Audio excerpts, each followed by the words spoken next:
요셉이 그의 집 청지기에게 명하여 이르되 양식을 각자의 자루에 운반할 수 있을 만큼 채우고 각자의 돈을 그 자루에 넣고 또 내 잔 곧 은잔을 그 청년의 자루 아귀에 넣고 그 양식값 돈도 함께 넣으라. 그가 요셉의 명령대로 하고 아침이 밝을 때에 사람들과 그들의 나귀들을 보내니라. 그들이 성읍에서 나가 멀리 가기 전에 요셉이 청지기에게 이르되 일어나 그 사람들의 뒤를 따라가서 그들에게 이르기를 너희가 어찌하여 선을 악으로 갚느냐.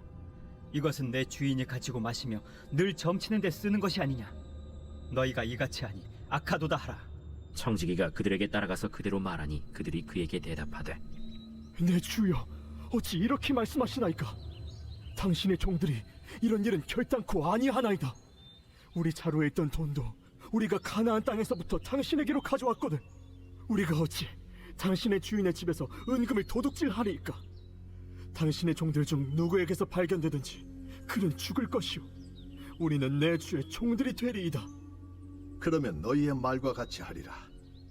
그것이 누구에게서든지 발견되면 그는 내게 종이 될 것이요 너희는 죄가 없으리라. 그들이 각각 급히 자루를 땅에 내려놓고 자루를 각기 푸니 그가 나이 많은 자에게서부터 시작하여 나이 적은 자에게까지 조사하매 그 잔이 베냐민의 자루에서 발견된지라. 그들이 옷을 찢고 각기 짐을 나귀에 싣고 성으로 돌아가니라. 요셉은 형들을 환대하며 잔치를 벌이고는 식량을 줘서 돌려보냅니다. 형들은 식량도 구했고 베냐민도 안전하게 데리고 돌아올 수 있게 되어서 다행이라고 생각을 했을 것입니다. 요셉은 이렇게 형들을 보내면서 형들의 과거의 악행을 모두 다 덮고 가는 걸까요? 그렇지 않습니다. 요셉은 형들을 이미 용서하였지만 이것을 그냥 덮고 가지는 않는 것 같습니다. 요셉이 형들을 용서한 것은 하나님과 요셉 사이에 이 문제를 해결했다고 볼 수 있는 거죠. 요셉이라고 왜 원망이 없었겠습니까? 형들에 대한 미움이 왜 그동안 없었겠습니까? 하지만 요셉은 하나님과 관계 안에서 형들을 용서하기로 마음을 먹고 그 문제를 해결했습니다. 그렇다면 요셉은 용서했으니까 형들은 더 이상 이 문제에 대해서 아무런 일도 하지 않아도 되는 걸까요? 그렇지 않죠.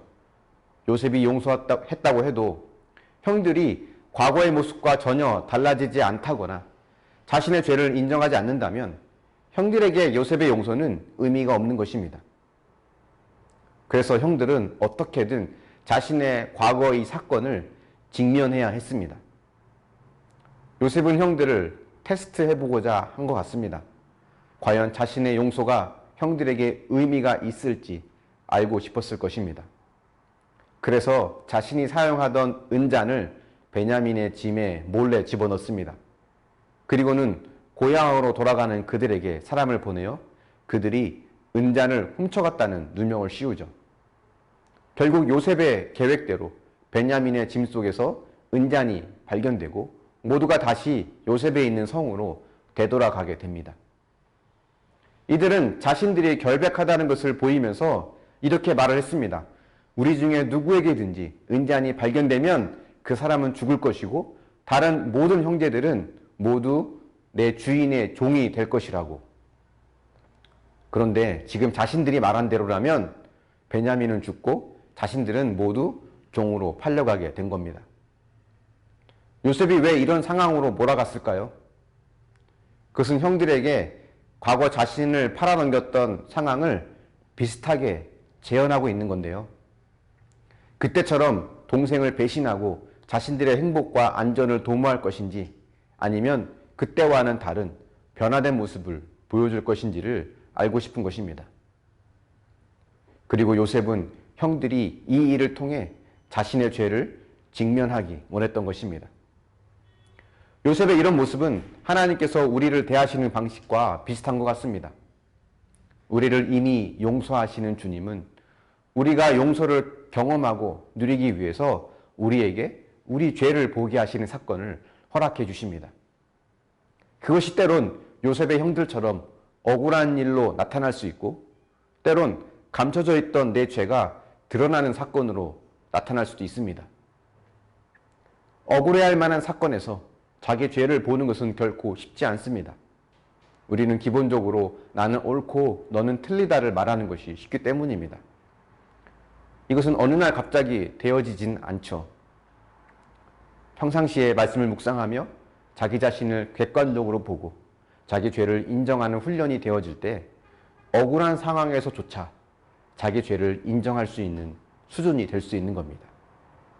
요셉이 이렇게 형들을 몰아가는 것은 형들을 힘들게 하기 위함이 아니죠.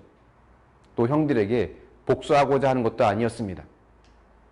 형들이 이 죄의 문제를 해결하길 원했던 것입니다. 그래야 이후 요셉과도 거리낌 없는 친밀한 관계를 가질 수 있기 때문입니다. 마찬가지로 하나님께서 우리에게 자꾸 자기 죄를 보게 하시고 회개하라고 하시는 이유는 우리를 힘들게 하기 위함이 아닙니다. 그 과정을 통과해야 하나님과 친밀한 관계를 가질 수 있기 때문입니다. 하나님이 우리에게 원하시는 것은 영원히 친밀한 관계를 유지하는 것입니다. 그래서 여러 사건들을 통해 또 말씀을 통해 우리의 죄를 보게 하시는 겁니다. 저와 여러분이 말씀을 통해 하나님의 뜻을 찾고 내 죄를 볼 수 있는 훈련이 잘 되어져서 하나님과 더 깊은 관계로 나아갈 수 있기를 축원합니다. 묵상해 보십시오. 나는 100% 옳고 당신은 100% 틀리다고 생각했던 사건은 무엇이 있습니까? 그 안에서도 내가 회개해야 할 죄가 있음을 보셨습니까? 그렇다면 그 죄는 무엇입니까? 기도하겠습니다. 사랑의 하나님, 요셉이 형들을 자신의 죄를 직면하게 상황을 몰아가는 것을 보며 하나님께서도 우리에게 그러한 상황으로 인도해 가시는 것을 보게 됩니다. 자기 죄를 직면하고 그 문제 앞에 서야 그 이후에 더 친밀한 관계로 나아갈 수 있기 때문에 때론 우리에게 회개하라고 말씀하시고 우리의 죄를 보라고 말씀하신 줄 믿습니다. 우리와 영원히 더 친밀하게 함께하기 위한 하나님의 은혜의 손길인 것을 기억하고 날마다 말씀을 통해 나의 죄를 보며 하나님 앞에 회개하는 훈련이 잘 되어질 수 있도록 인도하여 주시길 원합니다.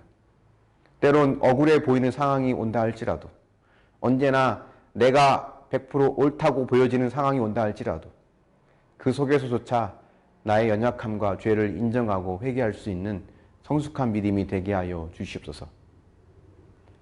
그리하여 하나님 앞에 더 친밀하게 더 하나님과 가까운 관계로 나아갈 수 있도록 인도하여 주시옵소서. 감사드리며 예수님의 이름으로 기도합니다. 아멘.